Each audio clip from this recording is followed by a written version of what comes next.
Coming up, how do you launch an app that has a huge idea behind it, like a new social network or a new directory?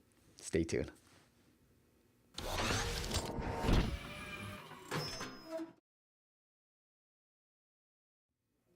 What is up, App Nation? It is your boy, Steve P. Young, back and better than ever. I've been sick the past couple of days, but I'm back feeling refreshed and ready to start creating content once again. And today I'm talking about something that I get a lot of questions about. A lot of people who are trying to launch really big ideas like a new social network or a new spin on a existing technology like a Yelp for something else or an Uber for something else, right? These are like really humongous app ideas.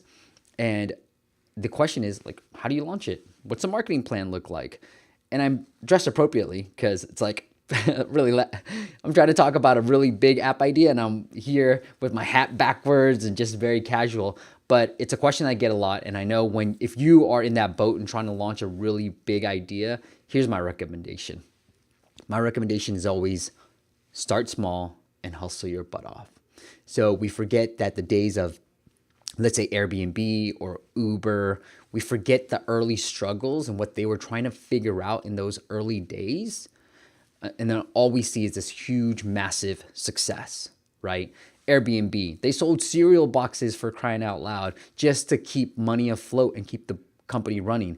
And they put themselves in a position to possibly succeed, right? If you read through the backstory, the founders, they went to, I think it's South by Southwest, but some big conference in Austin where all their hotel rooms were all sold out. So they said, hey, all you attendees, we've got some rooms. We're going to share some rooms.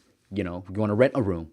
And so that's how they first tested it out. But that only worked for a little bit and it within a big conference, right? So everything was matched up for them to actually succeed. And then they were struggling and figuring things out until then. And same with Uber. And Travis actually drove around in Uber just to see what people would be resonating with. And so these are the early days and people tend to forget that. And they want to go so big, so fast, right? And I think a lot of times when I hear people, I just had a call with somebody who was talking about building something that was a humongous idea. I won't tell you exactly what the idea is, but seeing like, how do I monetize? How do I retain? And I was like, look, what do you want? Because here's the biggest mismatch that I see when people come to me with a humongous app idea. It's like, okay, what do you want?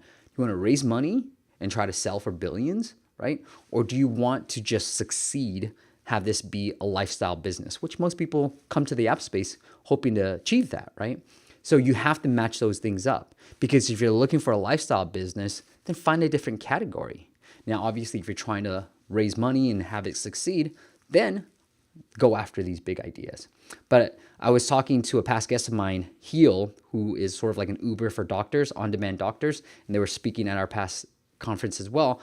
But essentially, I asked them like, hey, you guys are hugely successful, raised over $50 million, but you're only available in like 7 or 9 cities. It's definitely under 10 in these major cities. Like, why do that?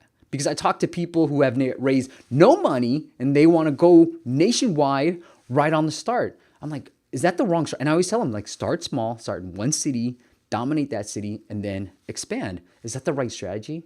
You know what he said? Yes, Steve, that's what we did. That's why we're only available in these handful of major cities, even though we've raised so much money.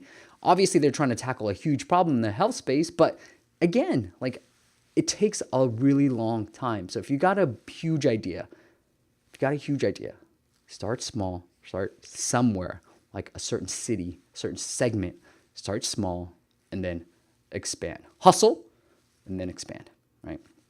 Don't forget the starting small and the hustling. Those are critical ingredients. And then once you figured it out and you're like, oh, people really, really want this, then expand, right? And don't forget, revenue is going to be important during those early times when you're hustling. So if you're putting all your eggs in this basket, make sure you got ways to generate income so you can keep this business surviving because it's going to be a big business idea. People aren't going to be willing to invest unless you have track record or traction. Track record, past success, or traction with your current idea. All right, that's it. Hope that was helpful. If you're liking these videos, make sure you hit subscribe. I'm gonna make sure I put a little link at the very bottom. I'm trying to figure out what people are doing on YouTube. So there's a link a little bottom that helps you subscribe, but go ahead and click somewhere on the bottom to subscribe as well. I'll be coming out with some new content in this week now that I am feeling better and I'm back, baby. So I'll see you on the next video. Bye.